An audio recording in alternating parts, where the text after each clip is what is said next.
Olá, muito boa noite. Eu tenho a honra de ter hoje como entrevistado o ator Paulo Betti, ator, diretor, professor universitário, vamos falar sobre isso, o Paulo Betti. E é claro que começamos essa entrevista no contexto da premiação ali da Fernanda Torres. Então eu chamo aqui o Paulo Betti. Paulo Betti, boa noite. Boa noite, Joaquim. Boa noite, pessoal do 347. Que prazer estar aqui para falar com você.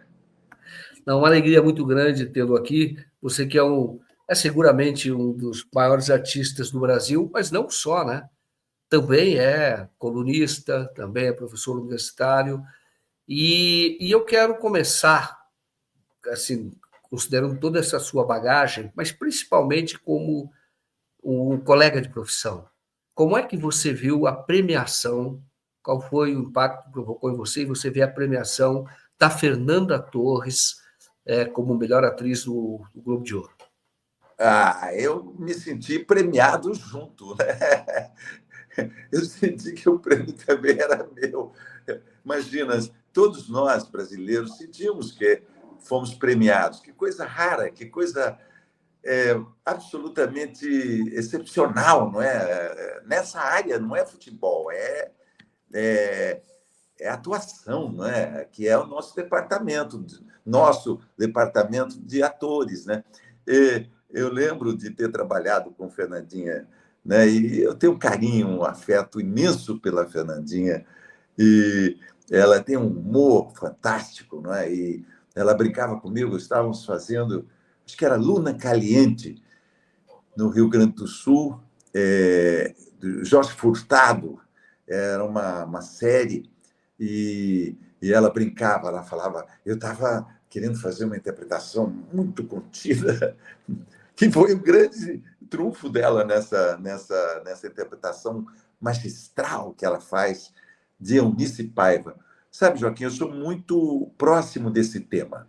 Ele me muito proximamente, muito respeito. Eu me considero um pouco da família do Marcelo Paiva. Nana, e digo isso porque o Marcelo me disse isso. Paulo, você é da minha família, porque eu fiz Feliz Ano Velho, em 1984. Quando eu estava na Unicamp, foi que o Marcelo sofreu um acidente. Então, o livro, tudo o que aconteceu, né, o acidente, tudo foi muito marcante para todos nós, em Campinas e na Unicamp. O Marcelo era estudante da Unicamp quando ele sofreu o acidente. E logo na sequência ele escreve o livro. E o livro Feliz Ano Velho veio para as minhas mãos assim, ele se desfolhava, ele não estava muito bem amarrado do ponto de vista da edição do livro, né, do capricho. Ele foi feito tão rapidamente, era uma coleção maravilhosa da Brasiliense, chamada Primeiros Passos, eu acho. Uhum. Cantadas literárias, não me lembro. E era uma coleção muito jovem, assim, muito bacana, e acabou na minha mão. E, assim, logo que saiu, a gente começou a ensaiar a peça Feliz Ano Velho. Eu dirigi a peça Feliz Ano Velho. Logo, assim, o livro estava na 7ª edição, porque o livro, assim, saiu e já estourou. A gente entrou na 7ª, e quando a gente parou de fazer a peça, já estava na 100ª, 40ª, enfim. Feliz Ano Velho foi uma coisa muito ligada à minha vida pessoal, porque eu dirigi essa peça e a gente estava lá com a dona Eunice, com as irmãs do Marcelo, com o próprio Marcelo. O Marcelo praticamente foi assistir a estreia da peça em Sorocaba, inclusive.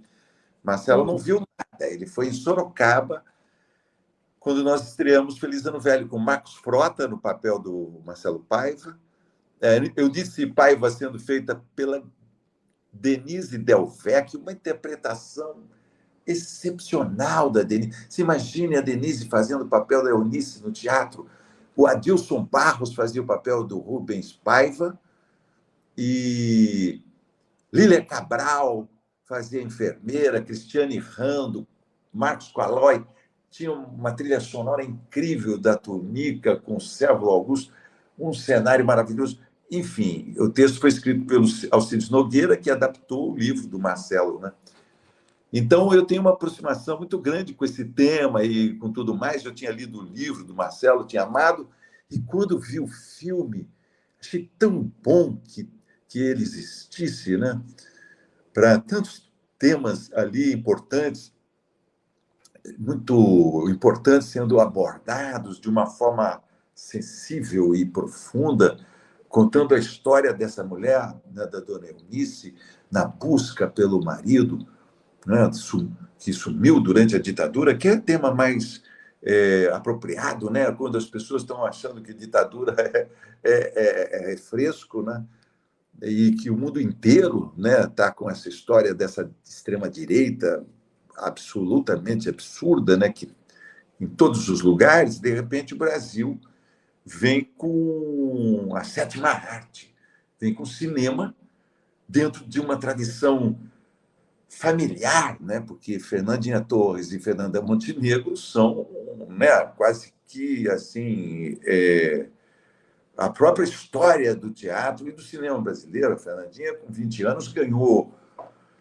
o prêmio em Cannes, né? E eu tenho a grande alegria também de que a Fernandinha representou um personagem que também nasceu no teatro comigo e com Alcides Nogueira, tal, com a Eliane Giardini, na peça Na Carreira do Divino, que depois a Fernanda veio fazer brilhantemente algo parecido no filme Marvada Carne. Olha que interessante. Então, a Marvada Carne é uma adaptação da peça? Seria isso? Não exatamente, não diria que seja uma adaptação, mas o Adilson Barros, por exemplo, está com o mesmo personagem que ele representava na Carreira do Divino, ele está em cena no filme também, né, do André Klotz, o diretor é o André Klotz. Não, eu acho que o filme tem muita coisa a ver, inclusive a cena, uma das cenas antológicas do filme, que é a cena da Mariquinha, que a Fernandinha faz, Carula, né? Que ela enfia o Santo Antônio de ponta É cabeça isso. do riacho. Isso era o carro-chefe da nossa peça, né? Quem fazia era a Eliane Giardini. Olha, A Eliane apareceu com essa cena no programa do Boldrin, no programa do Lima Duarte, ela apareceu em tudo quanto é programa de televisão, fazendo. Esse era nosso carro-chefe, porque era bem-humorado e tudo, a Eliane cantava. E ela está no filme, a voz da Eliane canta no filme. que coisa linda. E Eu o. acho tudo Ah, muito lindo, porque, é, e agora nós temos o filme Ainda Estou Aqui, né, que retrata a história da Dona Eunice, a história de luta da Dona Eunice, o fato dela ter se associado à causa indígena é uma coisa tão interessante, tão progressista, tão, né, mostrando para nós todos que o caminho é a natureza, que o caminho é a preservação, que o caminho é o meio ambiente. Eu acho que a gente tem que pensar que a gente tem erramos alguns momentos não considerando esse tema absolutamente primordial, né? E está lá também. Então, e um filme muito delicado, né? Muito. Aí alguém fala, mas não representa a classe operária, que não sei o quê. Eu falei assim, gente, porra, faça-me o favor. Como disse o Marcelo foi brilhante no programa Roda Viva, né? O é, nosso querido Tom fez a provocação e o Marcelo falou assim, gente, nós temos que saber quem são nossos inimigos. É isso que é interessante, né? Quem é que é inimigo nosso? A Eunice Paiva? Não. Então, caramba, o filme fala da história de uma família de classe média alta, né? De classe alta no Leblon, né? Mas, ao mesmo tempo, fala de um momento muito violento da ditadura no Brasil e de uma mulher excepcional, que exato. sim, é uma mulher de classe média alta, ou uma mulher rica, né? Branca, mas que vive uma aventura trágica, né? Uma tragédia extraordinária. Eu admiro muito o filme, gostei, me emocionei muito. Eu fui com minha sogra, dona Vandir, mãe da Eliane Giardini, e com minha filha Juliana. Fomos assistir um cinema absolutamente comercial aqui num shopping aqui na Barra da Tijuca. Quando acabou, cara, todo mundo batendo palma e chorando, todo mundo batendo palma e chorando, e aqui na Barra da Tijuca, aqui é a praça do Bolsonaro, né? Aqui é a fazenda do Bolsonaro. Entendi. Ô, Paulo, agora você fala também tem uma raiz da família que é em São Paulo, né? Que é do Vale do Ribeira. E aí você vai ter um outro link com a tua vida, a tua atuação, que é Lamarca, né? Então, o personagem do Lamarca, que treina ali para guerrilha no Vale do Ribeira. E aí tem um link também com a extrema-direita, que é o próprio Bolsonaro, a família do Bolsonaro. Aí você vai linkar também o ressentimento com uma família que do Rubens Paiva, que era uma família bem-sucedida e os filhos estudavam. Mas tem é um pouco da história, um pouco do Brasil, que vai resultar em 2016. Você consegue enxergar esse link? Passa para o Rubens Paiva, mas no fundo o grande adversário do Rubens Paiva, do próprio Lamarca, de você como pessoa física, é um ressentimento, não é? Mas eu estou só colocando aí temas para você desenvolver. Sim, eu acho que sim. Você fez essa colocação. Imagina, e também eu tenho um tema na minha vida também, que é a negritude, que não é meu lugar de fala exatamente, mas eu fui criado num quilombo lá em Sorocaba, praticamente. Não era um quilombo real, era um quilombo de verdade, não era oficial, digamos, né? Um papel, nada, mas a Vila Leão era um quilombo. Então eu fui criado no quilombo. Eu nasci numa senzala. Então é isso, eu mostro, eu mato o pau e mostro a foto no meu livro, no meu autobiografia autorizada. Eu publico, tive a sorte de fazer essa foto um dia, foi um dia tão emocionante, e eu estava com essa ideia de ser cineasta e andava sempre com a câmera para cá e para lá. Eu tinha uma boa câmera. E aí meu pai, e aí eu recebi o título de cidadão de Rafar, era no município de Capivari na época. Aí eu tinha o título de cidadão de Rafar. Aí eu fui com meu pai, com a minha mãe, fomos de. E quando a gente ia voltando, meu pai se empolgou, meu pai estava. Meu pai falou: vamos lá ver a casa que você nasceu. E fomos ver, era uma senzala. Aí eu Em fiz a Rafar, que era em Rafar. Rafar. Você cresceu em Sorocaba, mas nasceu em Rafar, é isso, né? Sim, eu fui com 3 anos, eu fui de Rafar para Sorocaba, e aí nossa família se estabeleceu na Vila Leão. E foi lá que eu tive a sorte de passar toda a minha infância, minha juventude, minha adolescência, até mais ou menos uns 20 anos eu fiquei nesse buraco lá em Sorocaba. É um lugar assim, um quilombo com 4 ruas de terra. Tinha samba, tinha batuque, tinha candomblé, tinha preto velho, tinha tudo, cada esquina tinha um benzedor. E minha mãe era uma benzedeira.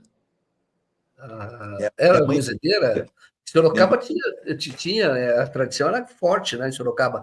Mas você morava, a Vila Leão era perto, o João de Camargo, a capela dele é perto da Vila Leão, não? Esse é um... Não, são 2 quilômetros mais ou menos da Vila Leão. Mas naquela época, depois da Vila Leão, tudo era mato. Meu avô era meeiro na fazenda de um proprietário negro, que era seu Aquiles Campolim. Meu avô era, Isso. que é o bairro do Campolim. É o bairro do Campolim, aquela área toda. Meu avô era um meeiro, um imigrante italiano que saiu daquela senzala lá em Rafah e veio para Sorocaba e foi trabalhar como semi-escravo de um fazendeiro negro. Uma circunstância muito extraordinária. O que esse fato eu acho bastante raro, né? Porque não havia muitos proprietários de terras negros, porque na abolição da escravidão eles foram proibidos de adquirir terras, né? Em Sorocaba, eu sei dessa história. Eu conversei com o Cavalheiro, o Carlos Cavalheiro, que é um historiador, né? Não sei se você conhece, que é lá de Sorocaba. E ele uma vez conversando sobre isso. mas eu não sabia que o seu avô foi meeiro do Campolim, que hoje é um bairro mais importante, é um bairro mais caro, vamos chamar assim, importante, é mais chique, vamos dizer assim, em Sorocaba. E era então a fazenda de um negro. E me disseram, não sei se você conhece muita história, que também aquela fábrica de leite de Sorocaba, Colasso, que também era de um negro, tem alguma relação com o negro, não sei se você sabe. Não, eu vou olhar isso. Vou olhar isso. Mas, enfim, voltando ao tema, né? Foi tão bonito. As pessoas saíram nas janelas e gritaram, né? De madrugada pelo prêmio, né? É um Globo de Ouro, gente. É o seguinte, a indústria cinematográfica mundial, né? Estava ali na americana, que é a mais forte, mas, enfim, todo mundo bota o olho no que acontece no Globo de Ouro. E agora a Fernandinha Torres está indicada para o prêmio, para o Oscar. Acho que ela será indicada para o Oscar, de qualquer maneira. E outra, a mãe dela sendo quem é Fernanda Montenegro, né? Eu fiquei muito contente, me tocou muito isso. Me lembrei da nossa montagem do Feliz Ano Velho aqui, só para tomar uma casquinha nessa história. Mas o centro das atenções, as entrevistas da Fernanda, como ela tem falado de uma forma tão bem-humorada sobre tudo que está acontecendo, as entradas dela, as falas, os memes, né, mostrando uma personalidade assim muito instigante, né? Ela já escreveu 4 livros, ela já atuou em séries cômicas que fizeram o Brasil rir, e agora ela faz um papel dramático e ganha o prêmio Globo de Ouro. Ela mesmo estava dizendo, gente, que doideira, né?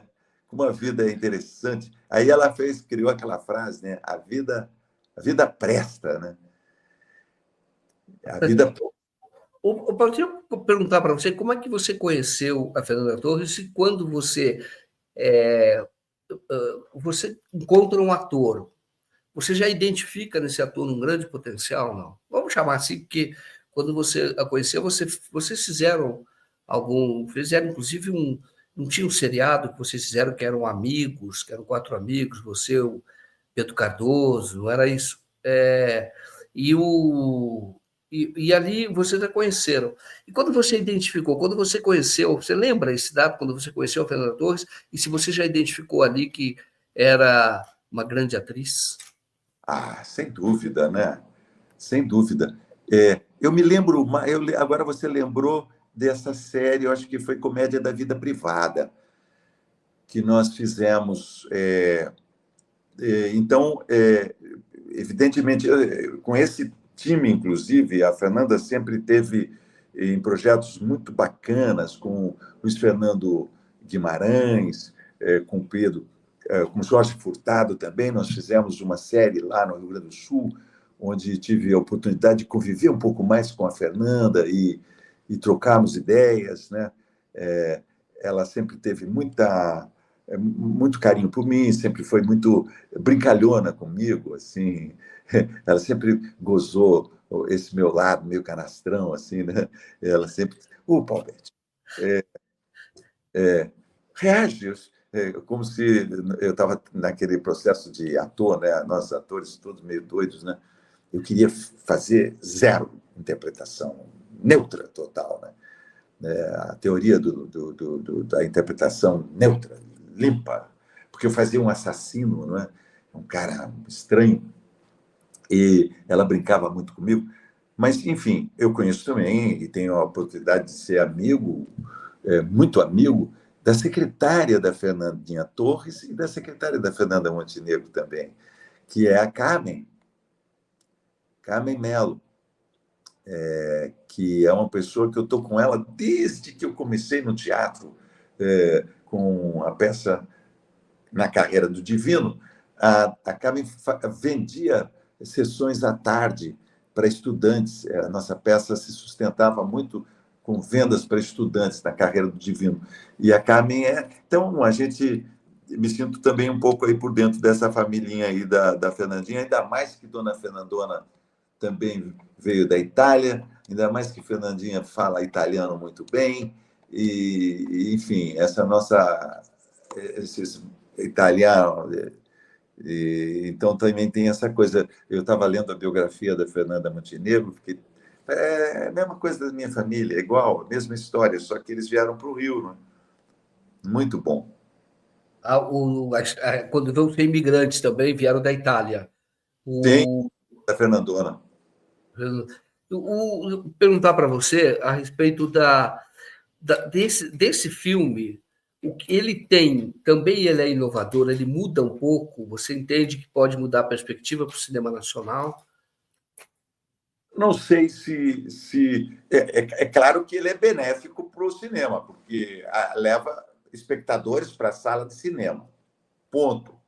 Então, não sei que eficácia que ele vai ter ou que dimensão que isso vai ter, mas é gostoso falar de boca cheia, né, que o nosso cinema existe e que demonizar os artistas e humilhar os artistas e dizer que os artistas são... Nós somos uma cadeia absolutamente responsável dentro da cultura brasileira e muito importante, porque diz respeito à consciência, à memória, à história. É um filme que retrata o período da nossa história de uma forma absolutamente documental. Então, como se comportaram os torturadores, do ponto de vista da verdade, a tentativa de uma obra de chegar próximo mesmo do que foi a história, né? Então, ele executa isso de uma forma tão boa que, do ponto de vista da história do Brasil, ele já é importante por fixar essa importância desse tema. Depois, para o nosso cinema, você vai assistir... depois você assistir Malu, por exemplo, eu recomendaria, que também vai pelo mesmo caminho, só que é uma história de uma mulher que viveu, uma atriz, inclusive uma atriz que eu conheci pessoalmente, a Malu, foi dirigido pelo filho do Edson Capri, o filme. Edson Capri foi casado com a Malu. E Então, ele era o enteado dela. o Edson Capri, acho que é pai do Pedro que dirigiu o filme Malu. Que filme é esse, Paulo? Só para a gente pontuar. É um filme que está aí, é, ao mesmo tempo que temos Ainda Estou Aqui, temos também Malu, tratando do mesmo tema. Não está com essa quantidade de espectadores que tem mas acho que acaba levando espectadores do Ainda Estou Aqui para o Malu. Então já é uma coisa boa, né? O outro filme brasileiro que está estourando no momento também é o Alto da Compadecida 2. Isso, isso. Então, acho que quando há sucesso, as pessoas saem daí, elas veem que é gostoso ir para o cinema também, ver coisas. Imagina, não é por toda hora que você assiste sessão de cinema e aplaude no final. Isso é uma comoção. Pô, o cinema existe. Então, acho que é muito bom. Não tenho ilusão que isso vai mudar tudo, nem nada, porque isso é um mercado que tem que ser batalhado com muita perseverança por nós, com cota de tela, com convencimento. Vou falar um negócio. Quando eu fui estrear o Cafundó, que é esse filme que eu fiz sobre o João de Camargo, lá de Sorocaba, sobre esse caminho da roça do meu avô, sobre um líder carismático que foi estudado pelo Florestan Fernandes, né? O primeiro estudo de campo do professor Florestan Fernandes foi em cima do Cafundó, do João de Camargo, né? Tinha 22 anos, professor Florestan Fernandes. É um assunto seminal da sociologia brasileira. E eu fiz esse filme muito bem feito, muito bem executado. Lázaro Ramos faz o papel central. E quando foi estrear no Rio de Janeiro, eu não tive cinema da rede maior que não queria passar um filme que, de uma certa maneira, podia não agradar à Igreja Católica. Veja bem, né? O nosso filme hoje É o Cinemark, isso? A rede maior? é Severiano. Ah, o Severiano. Severiano. Uhum. Severiano não aceitou passar o Cafundó porque, eu estou falando um assunto de cocheira, porque, sei lá, bicho, o Ele desconhece história, inclusive, porque o bispo de Sorocaba, quando ele foi sepultado, o bispo de Sorocaba elogiou, tem uma passagem nesse sentido que era, não tem? Para a história, que diz que o bispo. houve uma conexão grande dele com. Mas ele foi preso 20 e poucas vezes. Ele foi perseguido, na época, pela Igreja Católica, sim. E porque não, ele era ele mixava religiões, a Igreja Católica com a Igreja Africana e com o Espiritismo. Ele fez esse sincretismo religioso. E o Padre Amaral foi um ídolo da cidade de Sorocaba na época da febre amarela. Ele teve uma atividade muito. Ele era um santo, né? E o Preto Velho, João de Camargo, incorporou o Padre Amaral, né? Ele recebia orientações espirituais do Padre Amaral. Então a igreja ficou meio contra. Mas não tem nada a ver. Eu estou falando isso de passagem aqui agora para você ver que dificuldades que a gente enfrenta para fazer filmes no Brasil e para colocar filmes em cartaz. Porque fazer um filme você faz, mas você conseguir um distribuidor para o seu filme. Eu lembro na época eu tive muita dificuldade por causa da temática de ser religiosa e o aspecto da negritude, não é? A história de um preto velho. Então, hoje eu vejo já com mais. Na televisão, eu vejo uma coisa interessante acontecer. Você vê, por exemplo, a quantidade de negros fazendo papéis protagonizando na televisão é uma coisa muito, é uma coisa de uma evolução muito grande. Eu, por exemplo, tenho uma novela que eu estou reprisando que eu fiz, Tieta. É um grande sucesso da televisão, Tieta. Isso. E passa-se em Santana do Agreste. E não tem nenhum personagem negro. Nossa. Você vê, e a gente não falava nada. A Renata Sorrá fala algo muito interessante. Isso aconteceu e a gente nem percebia. E olha, eu sou ligado nesse tema.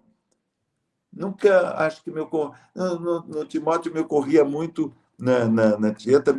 A Tieta foi junto com a campanha eleitoral de 89.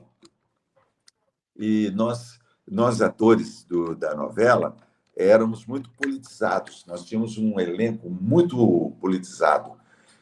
Tinha Armando Borges, que era do Partido Comunista, tinha Joana Fonte, tinha Paulo José, tinha Otávio Augusto, tinham muitos atores e atrizes, Ioná Magalhães, que tinha vindo do cinema do Glauber.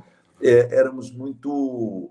As discussões eram muito acirradas nos bastidores da Tieta. Então, talvez isso tenha me distraído, mas essa questão de não ter nenhum negro na novela, cara, é Olha que muito. interessante. E nós estamos falando de 89, não faz 40 anos. Então, por isso que eu digo que o Cafundó hoje se encaixaria lindamente na grade da Globo. Sim, sim. Até fica uma sugestão para passarem aí qualquer horário aí de madrugada. E o Paulo Dante, você acha que, falando do futuro do cinema, cinema, como você diz, tem a distribuição, tem as salas. Agora, vocês hoje têm uma concorrência do streaming ou não? Sim, né? Porque o cara em casa quer assistir. Agora, nós atores vivemos uma situação muito difícil. E essa é a nossa batalha em Brasília, atualmente. Até estive agora há pouco tempo em Brasília, no Senado, e me encontrei com lideranças lá e tudo, juntamente com um pessoal. Até o presidente do Senado nos recebeu e tudo. Nós queremos garantir os direitos de autor da nossa profissão. Nós, atores e criadores de audiovisual, nossa imagem fica sendo reproduzida por muito tempo sem que nós tenhamos os direitos autorais correspondentes. Então, com o streaming, por exemplo, eu fiz um filme, ele passa lá, nunca mais vou receber nada. Novelas, por exemplo, todas as novelas que eu fiz estão passando atualmente no streaming. E não recebo nada. Nada. É uma luta, vai ser uma luta. Nós Então, temos, sabe que o mas não tem deputado. aquela coisa do direito conexo, não sei o que é falado, não é isso? Mas nós temos uma associação chamada Interartes. Interartes, nós estamos associados na Interartes, está muito forte, muito firme nessa luta. Nós temos que prestar atenção com relação à inteligência artificial, podem usar nossa imagem, nossa voz, tudo, sem que a gente nem saiba. Nós temos que garantir nossos direitos de intérprete. Porque uma coisa é assim, está consagrado que a nossa atuação é artística. Nós não somos apenas repetidores de frases escritas por um autor. Nós encarnamos os personagens. Encarnar um personagem significa que eu vou ser até o fim da minha vida o Lamarca. Eu vou ser até o fim da minha vida o Barão de Mauá. Porque você vai me ver dessa maneira. E já que você me vê dessa maneira, eu passo a ser aquilo que você me vê. Então, nós, atores, somos essa, né, essa coisa... E nós queremos, e nós estamos na luta, e nós vamos conseguir colocar isso na lei, né, que nós temos que receber direitos autorais. Assim como o cara que escreveu recebe por aquilo, nós também queremos receber pela interpretação, por ter encarnado aqueles personagens. É claro que a coisa mais importante para os atores é um bom texto.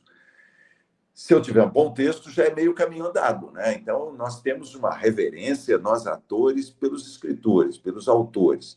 Temos muita reverência, respeito e estamos fechados com os autores. E agora também os autores têm que fechar com a gente, porque sem a gente, para interpretar os textos, tirá-los da prateleira e dar carne, corpo, alma, emoção, voz, cabelos, que eu ainda os tenho. Bastante, fartos, né? É um privilégio. Mas sabe que eu investi muito nisso, né? O que você fala? Aplicação física. Para ter cabelos, você tem que todo dia penteá-los, encostando sua cabeça no chão, para baixo. Quando você terminar a gravação, faça isso. Leve sua cabeça até perto do seu pé. E depois, quando você voltar, olhe no espelho para você ver como você ficou vermelho. Isso. Está irrigando. Claro, óbvio, meu caro. Olha que interessante. Ô Paulo Betti, e você agora, quando você fala em encarnar um ator, eu quero voltar para o... Ainda estou aqui, mas falando do Lamarca. Eu soube, por exemplo, no Lamarca, você emagrece muito, né? Você se privou da alimentação, não sei que tempo que foi, que você tinha que ser o personagem. O sofrimento do personagem ali no sertão é visível, você está bem magro. E aí, um dia, entrevistando o Zé de Abreu, ele falou como o Paulo Betti leva a sério o personagem. Durante a gravação, ele comia muito pouco, que ele tinha que emagrecer, e você emagreceu. Então, eu faço essa pergunta para você falar um pouco da construção de um ator como este, um papel que foi muito difícil, imagino. E como é que, por exemplo, que se constrói um personagem como a Eunice Paiva, já que ela não está mais viva? Como é que a Fernanda Torres faz para tentar entender, encarnar a Eunice Paiva? Olha só, eu li alguma coisa do que a Fernandinha... Ouvi alguma coisa que a Fernandinha falou da construção do personagem. Vi ela falando sobre a tragédia, que a mãe dizia para ela que não devia chorar, que ela não devia chorar, porque senão seria uma sobreposição então, esse conhecimento profundo da arte de representar que a Fernanda Montenegro tem, ela logo já apontou para a Fernandinha o caminho das pedras, né? Creio. E tem todo o conhecimento da própria Fernandinha, óbvio, né, que hoje é uma atriz madura e que tem a possibilidade de ter essa orientação básica da mãe e que tem um talento enorme, né? Então, a Fernandinha deve ter participado muito também no texto, nas cenas de como fazer, junto com o diretor. Eu acho que foi um trabalho muito bonito. Eu no Lamarca, Isso. E também como é que você construiu Lamarca? O Lamarca foi assassinado pela ditadura. eu acho que a Fernandinha teve esse sentimento com relação à dona Eunice, porque eu vi até uma foto da Fernandinha assim no túmulo da dona Eunice, um túmulo como azul claro, parecia a igreja do Preto Velho, João de Camargo, me deu uma sensação tão boa de vê-la ali, fazendo uma homenagem ali, e porque você sabe que parece doideira, mas os governos de direita nem respeito com os cemitérios eles têm. Você sabe que os cemitérios de Sorocaba estão completos, os dois grandes cemitérios municipais, completamente abandonados, sendo roubados, os túmulos sendo é, é, invadidos e as pessoas, eles não têm o menor cuidado. Eu vi aquela foto da Fernandinha com a Dona Eunice, era isso que eu tinha pelo Lamarck. Era, assim, um respeito enorme pela memória daquela pessoa, pedindo licença para entrar, para falar, olha, a partir de agora eu vou ser um pouco você. O Lamarca teve uma época que eu estava filmando no sertão, acho que em Bom Jesus da Lapa. E Bom Jesus é uma cidade que vai muito romeiro, né? E tinha um dia que tinha 50 lambe-lambes, 50 fotógrafos de lambe-lambe na praça da cidade. E todo mundo quis tirar foto comigo. E eu não estava vestido com a roupa do Lamarca, mas eu estava de Lamarca, eu estava fazendo o papel do Lamarca, eu estava no meio das filmagens do Lamarca. Evidentemente que muita gente vai achar que eu sou Lamarca, que eu tenho uma foto com o Lamarca e que a minha imagem está... Não só a minha imagem, como... Imagina o quanto o Lamarca deve ter influenciado a mim do ponto de vista político, né? Quer dizer, quanto que eu me tornei ainda mais militante por ser Lamarca. Eu lembro que alguém me contou que Dona Clara, esposa do Marighella, ela dizia, ela até chegou uma vez para mim, meu marido adorava você. Acho que ela era esposa do Marighella. Meu marido adorava você. Eu fiquei com a impressão que ela estava me confundindo com Lamarca, real. Ah, seguramente, porque o Marighella, início da década de 70, ele foi assassinado. Seguramente que ele estava confundido. Eu conhecia a Clara, realmente, uma senhora que foi exatamente. Olha, que Mas, interessante. enfim, eu acho que Fernandinha, não sei como que ela fez, quais foram os recursos que ela usou, a maneira que ela encarou, mas a gente, quando encara esse tipo de personagem assim, que a gente respeita como herói mesmo, um herói, o Lamarca foi o cara heróico dentro da história. Dona Eunice, então, eu não acho que haja comparação de heroísmo, né? Mas acho que Dona Eunice é ainda muito mais complexo, né? Porque eu acho que Dona Eunice realmente é um grande personagem. Que bom que a Fernandinha fez esse papel, Fernanda Torres, e que ela ganhe esse prêmio, e tomara que ela ganhe o Oscar, e que isso vai fazer bem para todos nós, para a nossa história, né? Aqui a minha enteada foi assistir, chorou, chorou, ela não conhecia. Eu espero que também haja, que essa catarse, né, e isso está acontecendo, que essa catarse também seja usada para conscientização e luta, né? Nós temos que usar também o conhecimento, o entendimento que nós adquirimos com esse filme, para ver que, gente, eu estava vendo agora um vídeo, eu até publiquei no meu Instagram, do Lula, numa campanha política, acho que pelo governo de São Paulo, alguma coisa, e o adversário dele era o Maluf.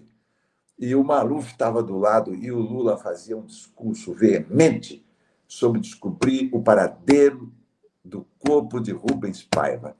Eu falei assim, pô, obrigado, Lula. Luiz Inácio Obrigado, nunca estive do lado errado na história. Que sorte que eu tive. Que coisa, que coisa fantástica. E agora mais interpretando Lamarca, de certa forma, os dois são filmes que o Marighella, Lamarca, agora o Rubens Paiva, o que você passa a entender melhor, inclusive a ação do Lamarca, mesmo do Marighella, quando você vê uma atrocidade como essa de assassinar, né, o Rubens Paiva, fazer desaparecer, assassinar o Rubens Paiva. Agora eu quero perguntar para você outra coisa que é um dado pouco conhecido e você, não sei se você explora isso no teu livro, que é a autobiografia autorizada, né? Do que você já está em que edição? Saiu agora, né, pela Aí. editora Geração Editorial. Saiu Uhum. agora. Vendeu muito bem nesse início de vendas, né? Porque eu faço minha peça e eu levo para onde eu vou fazer o teatro. Eu fiz duas peças. Uma é autobiografia autorizada e uma outra que eu estou fazendo. Ali está o livro, olha, ficou uma capa bem bonita do nosso querido. Conversávamos Finês. sobre ele antes de começarmos a entrevista, Eu, nosso querido Finês, que foi editor do jornal onde eu escrevi durante 25 anos. Durante 25 anos, uma vez por semana, eu escrevi uma coluna para o jornal e eu tive a sorte de quem recebia essa coluna e editava essa coluna era o Finês. E aí ele arrumava um ilustrador para fazer uma ilustração. E eu tive a sorte agora do Finês fazer o trabalho do meu livro, de edição do meu livro. Temos um outro já prontinho. Então, minha parceria com o Finês é assim, é de... Nossa, como eu tenho sorte de ter o Finês na parada. que bacana. E aqui eu estou vendo, aqui é o ingresso do São Bento, é isso, Esporte Clube São Bento? Né? O Finês que fez essa capa, você viu que ele botou uma vela lá no fundo, porque eu tenho uma fascinação pela chama da vela. Ele botou seleções do Reader's Digest, que era a nossa leitura quando minha mãe era empregada doméstica e eu aprendi praticamente a ler com as seleções. Tinha aqui o alho, tá vendo que tem alho, tem a arruda, tem o meu pai e minha mãe ali e tem o time do São Bento, porque isso é uma passagem muito forte na minha autobiografia. Quando eu tinha 10 anos de idade, o São Bento subiu para a primeira divisão do Campeonato Paulista. E eu subi junto com o São Bento, porque eu era 10 anos, morava naquele buraco, só não tinha luz, não tinha nada. De repente, podia entrar no campo do São Bento e ver o Pelé jogar. Eu vi o No Pelé estádio, jogar. o estádio Humberto Reale, na Coronel Nogueira Padilha. Muito pequenininho, você lembra? Que a gente enfiava o braço assim pelo alambrado para pegar os jogadores do time adversário. Olha que interessante, que história bacana, né? E quando subiu. História bacana. E Sorocaba está muito presente na tua autobiografia, e também a tua autobiografia ela é uma versão literária de uma peça que você já apresenta há 10 anos, é isso? Exatamente. Sabe o que Joaquim? Eu não tinha noção que eu escrevia, mas eu fui um anotador compulsivo a minha vida inteira. Eu fui o 15º filho. Minha mãe tinha. Eu fui o 15º filho. Minha mãe tinha 45 anos quando eu nasci. E ela teve uma pausa de 10 anos. Então, quando eu nasci, meus irmãos eram todos adolescentes e eu fui recebido por essa proteção. Minha mãe era empregada doméstica, meu pai era servente de pedreiro, uma família muito humilde, mas minhas irmãs já estavam começando a trabalhar nas fábricas e tal. E logo depois, com 3 anos, mudamos para Sorocaba, fizemos a trajetória da roça, porque até então estava sendo criado debaixo de um pé de café. E daí, de repente, fui para boas escolas públicas em Sorocaba. Eu tive sorte de ter acesso aos 5 anos, já fui matriculado numa creche. E aí, a partir da creche de tempo integral, tudo se abriu para mim, porque aí Sorocaba tinha grandes professores, escola pública de altíssimo nível. escola pública era boa naquela época, né? Não tinha sido desmantelado o ensino público da maneira que foi depois, né, pela ditadura. Eu fiz um ginásio industrial de Sorocaba. Eu fiquei 5 anos frequentando o ginásio industrial de manhã até de tarde, fim da tarde, cara. Aprendi a fazer cadeira, ligações elétricas, aprendi a usar o torno, onde o presidente Lula perdeu um dedo. Eu sei o que é aquele torno, o torno mecânico, o torno também de madeira, e aprendi. Eu tive a sorte de ter esse tipo de formação, né? O que me ajudou muito no teatro, no cinema. Você entender o trabalho do maquinista, você entender o trabalho do eletricista, você entender o trabalho não entender, mas saber valorizar aquilo, né? O ginásio industrial Fernando Prestes, é lá que você estudou. Exatamente, grande escola. Hoje é perto da rodoviária, não chama mais Fernando Prestes, mas era um prédio bonito, solene, e ali eu tinha professor de madeira. Que coisa mais chique que você ter um professor de madeira. O meu professor, o professor Paulo, ele tinha entalhado a porta da Catedral de Sorocaba. Ele era responsável pelo entalhamento. Nossa. E ele dava aula, eu me lembro, ele dava aula chupando sorvete. Ele tinha tanta moral que ele chupava sorvete na sala de aula, professor. Era uma época, eu tive uma. Então, a peça, eu não sabia que eu escrevia. Até que eu falei, puxa, eu preciso escrever um monólogo, ter uma peça tal. Quando eu vi, estava tudo escrito. Estava Nossa. em tudo que eu colecionei de cadernos e pastas grandes escrito. Foi só enxugar aquilo tudo e estava a história, a minha autobiografia. Até o momento que eu saio de Sorocaba, junto com a Eliane Giardini, atriz também, e juntos nós dois, com um jovem casal, vamos para São Paulo para estudar na Escola de Arte Dramática. Aí acaba. Agora eu vou fazer a segunda parte da autobiografia, já estou trabalhando nisso há algum tempo, que vai ser, então, aí, eleição de 89, vida política, fazer política, enfiar a mão na merda, diversos. Eu fui muitas vezes cancelado, né? Eu tive o prazer de ser Essa foi a cancelado. frase tua, colocar a mão na merda, né? Fazer política, eu lembro disso. Época Como se fosse do um absurdo. mensalão, né? É isso. Quando eu falei essa frase, eu fui absolutamente cancelado. Tinha um jornalista da Veja, esqueci o nome agora, ele escrevia na última página da Veja, ele quis pegar, do ponto de vista da medicina, que o meu nome fosse sinônimo de merda. A merda, na linguagem dos médicos, chama-se a palavra de Caproni. Ele queria que passasse a se chamar a palavra de Paulo Betti. Durante 4 semanas consecutivas, Ele escreveu. esse cara teve a pachorra de escrever isso como se ele não soubesse que fazer política é enfiar a mão na merda. Mas eu estou revendo essas histórias, porque, né, como eu estou reescrevendo, eu lembro de todo mundo que me pichou. Eu escrevi um por um dos caras que me picharam, das mulheres, dos homens que me picharam, mas eu fui defendido por Rosemary Muraro.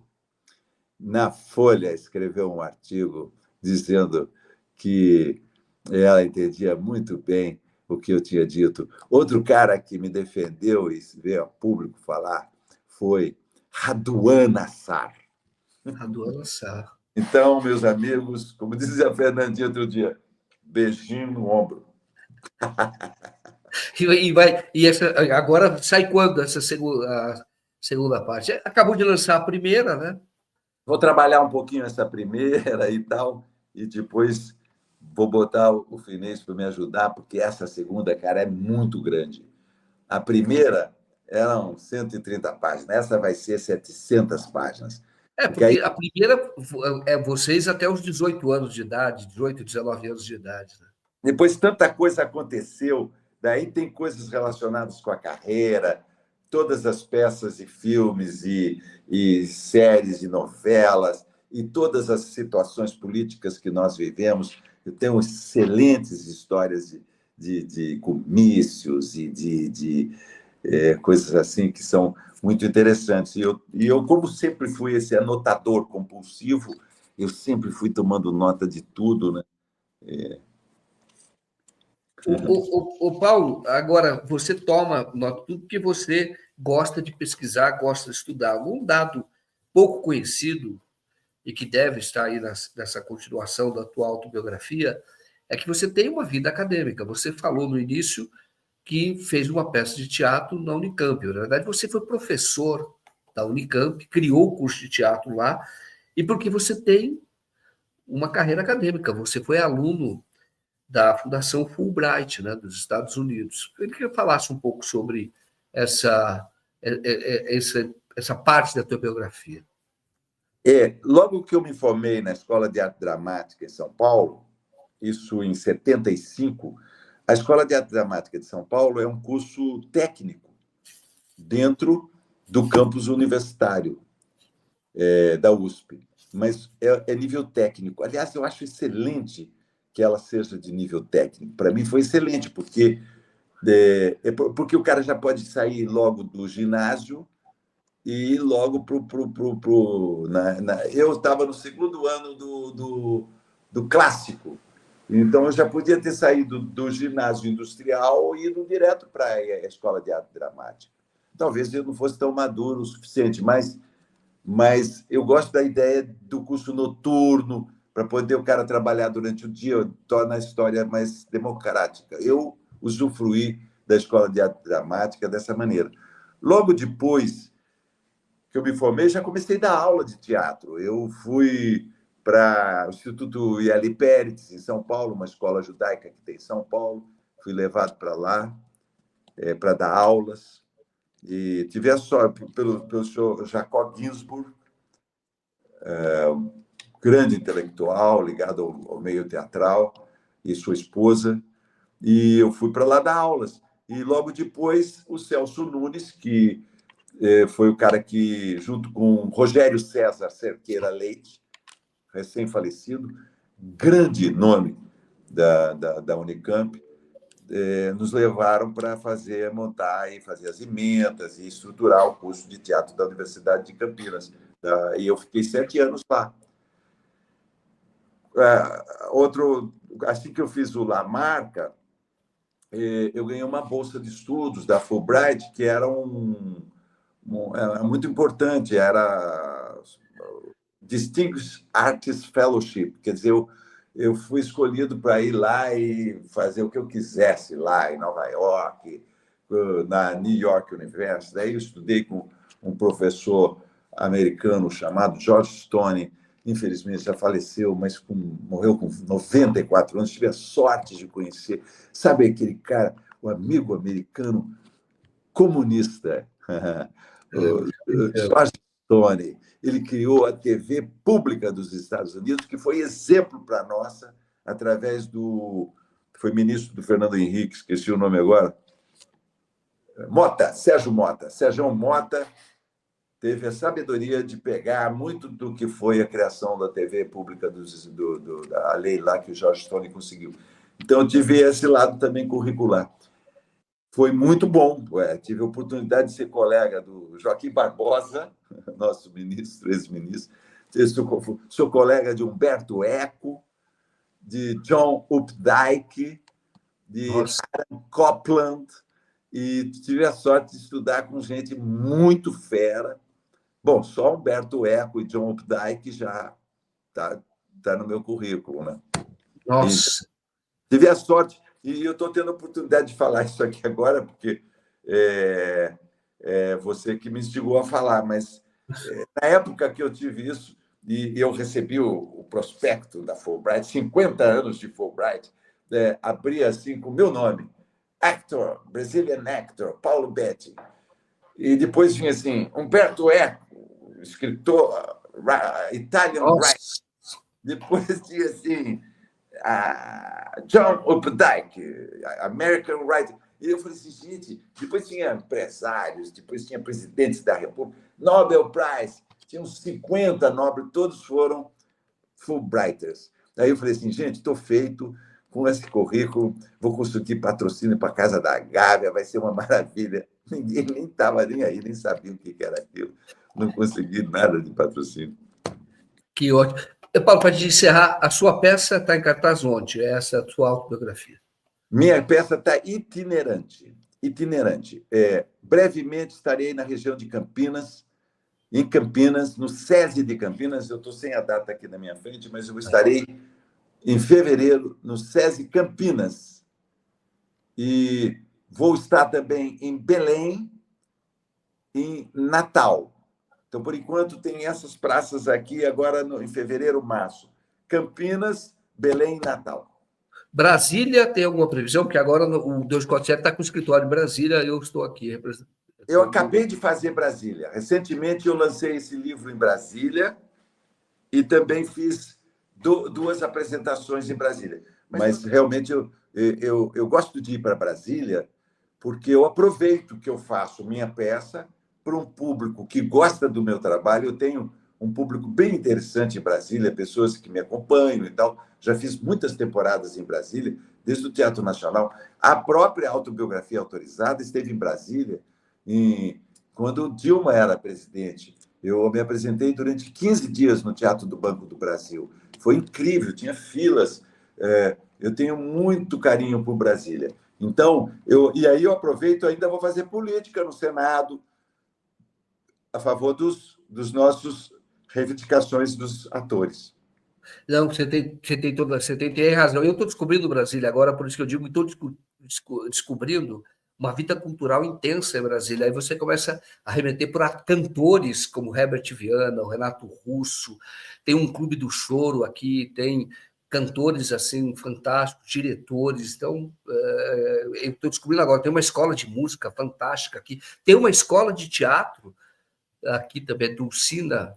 Eu não sei como que está a escola Dulcina no momento, porque estavam com dificuldades. Isso, estava com dificuldade. Isso. Acabei de conhecer dois excelentes grupos de teatro de Brasília, que fazem peças altamente instigantes, um deles com um espetáculo circense e o outro com um espetáculo que destruía o cenário de uma forma esteticamente, mas uma coisa muito boa. Eu gosto muito de ir a Brasília, e gosto de estar em Brasília, de trabalhar em Brasília. Então, você me pergunta se eu vou estar de novo. As minhas últimas duas apresentações dessa peça agora, no fim do ano de dezembro, foi em Brasília.